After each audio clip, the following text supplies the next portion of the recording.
যারা কুরবানি দিতে পারে না, ওদের উদ্দেশ্যে আমরা একটা কথা বলি, আমরা যারা মাংস বিতরণ করি এটা আসলে ভিক্ষুক বা কেউ না, তাদেরকে আমরা যেভাবে ট্রিট করি মাংস দেওয়ার ক্ষেত্রে, যদি আমরা ওরকম ভাবে অনেক সময় লাইন ধরায় দেই, অল্প অল্প দুই এক টুকরা দেই, এটা মোটেও ঠিক না।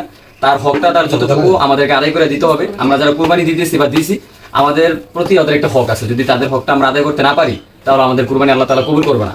আমরা অনেক সময় শহরের ক্ষেত্রে দেখি যে আমাদের অনেক সময় যারা গরিব মাংস নিতে আসে বা সাহায্য নিতে আসে, ওরা আসলে সাহায্য নিতেও আসে না, মাংস নিতে আসে না, সে তার হকটা নিতে আসে। আমরা চেষ্টা করবো তার হকটা আমরা পরিপূর্ণভাবে আদায় করে দেওয়ার জন্য। যদি তার হকটা আদায় করতে না পারি তাহলে আমাদের কুরবানি কবুল হবে না।